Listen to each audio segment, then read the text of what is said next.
शान्ताकारं भुजगशयनं पद्मनाभं सुरेशं विश्वधारं गगनसदृशं मेघवर्णं शुभांगं लक्ष्मीकान्तं कमलनयनं योगिविद्यानगम्यं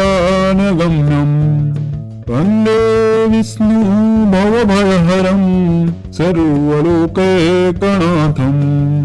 श्रीमद् भागवत गीता भारतीय संस्कृति और दर्शन का अद्वितीय रत्न है जो जीवन के हर पहलू में मार्गदर्शन प्रदान करता है। इसे महाभारत के भीष्म पर्व में भगवान श्री कृष्ण द्वारा अर्जुन को दिया गया उपदेश माना जाता है, जो न केवल धार्मिक ग्रंथ है बल्कि जीवन के प्रत्येक पहलू को समझने और सुलझाने का अमूल्य साधन है। गीता का अध्ययन न केवल धार्मिक आध्यात्मिक शांति और समृद्धि का मार्ग प्रशस्त करता है, बल्कि यह प्रत्येक व्यक्ति के जीवन को एक उच्च आदर्श की ओर अग्रसर करता है। यह संवाद कुरुक्षेत्र के युद्ध भूमि पर हुआ, जहाँ अर्जुन युद्ध में सम्मिलित होने से पूर्व मानसिक द्वंद्व से जूझ रहे थे। उनकी नकारात्मकता मानसिक स्थिति को समझते हुए श्री कृष्ण ने उसे आत्मबोध की ओर मार्गदर्शन किया।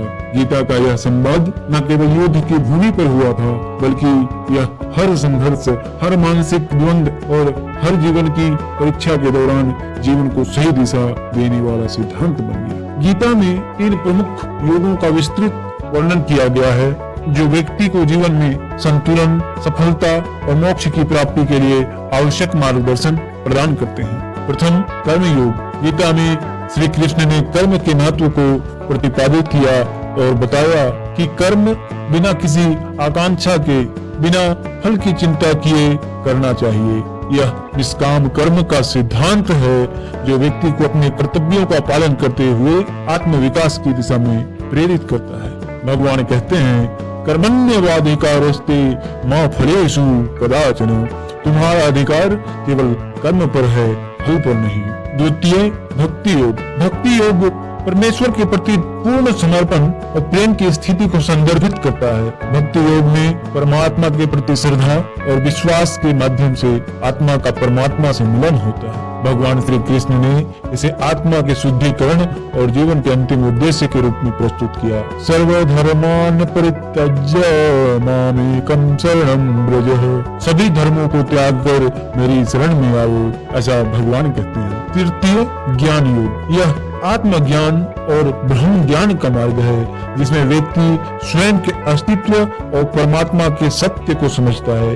श्री कृष्ण ने ज्ञान योग को आत्म साक्षात्कार और ब्रह्म के साथ एकता का मार्ग बताया है। ना हि देह भृता सत्यम त्यक्तुम कर्माण्यसेतः। शरीरधारी के लिए सभी कर्मों को त्यागना संभव नहीं है। गीता केवल एक आध्यात्मिक ग्रंथ नहीं है, बल्कि यह मनुष्य के मानसिक और भावनात्मक संतुलन को बनाए रखने के लिए एक अत्यंत प्रभावी माध्यम है।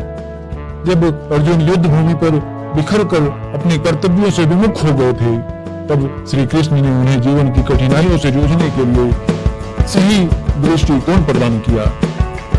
गीता के श्लोकों में जीवन के प्रत्येक पहलू का समाधान है, चाहे वह जीवन के संघर्ष हो, मानसिक विकार हो या आत्म संस्कार की आवश्यकता हो। श्रीमद् भागवत गीता में श्री कृष्ण ने सर्वस्य चाहमृति, सभी प्राणियों का मैं ही अस्तित्व हूँ का प्रतिपादन किया, जो जीवन में हर रूप में ईश्वर की उपस्थिति और आशीर्वाद को अनुभव करने का मार्ग खोलता है।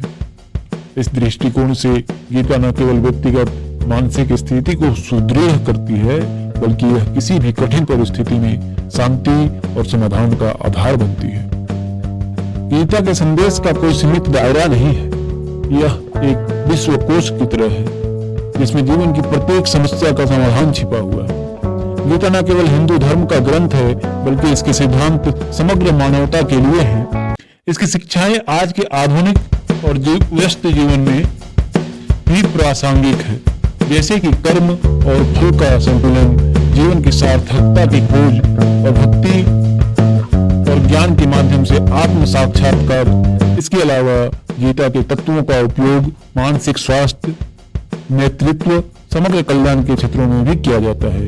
गीता न केवल धार्मिक और आध्यात्मिक दृष्टिकोण से महत्वपूर्ण है, बल्कि यह एक गहन दार्शनिक ग्रंथ भी है।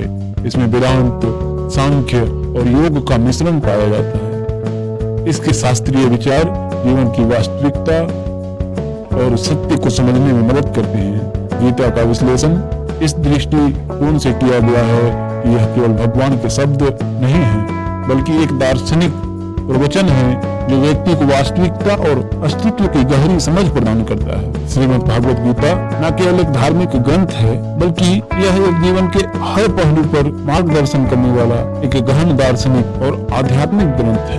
गीता का अध्ययन करने से व्यक्ति न केवल अपने जीवन के उद्देश्य को समझता है, बल्कि वह मानसिक शांति, संतुलन और आत्म साक्षात्कार की दिशा में आगे बढ़ता है। यह आज भी हमें वह मार्ग दिखाती है जिससे हम न केवल अपनी व्यक्तिगत समस्याओं का समाधान कर सकते हैं, बल्कि एक बेहतर और अधिक संतुलित समाज की स्थापना भी कर सकते हैं। गीता का संदेश समय, काल, परिस्थितियों से परे है और यही इसका महात्म्य है। भगवान वेद व्यास जी ने महाभारत में गीता जी का वर्णन करने के उपरांत कहा है, गीता सुगीता कर्तव्या किन्मयी शास्त्र विस्तरे या स्वयं पद्मनाभस्य पद्मार्जुनी श्रिता। गीता सुगीता करने योग्य है, अर्थात श्री गीता जी को भली प्रकार पढ़कर अर्थ और भाव सहित अंतःकरण में धारण कर लेना मुख्य कर्तव्य है, क्योंकि स्वयं पद्मनाभ भगवान श्री विष्णु के मुखारविंद से निकली हुई है। फिर अन्य शास्त्रों के विस्तार से क्या प्रयोजन है? स्वयं भगवान ने भी इसके महात्म्य का वर्णन किया है। जय श्री राधे।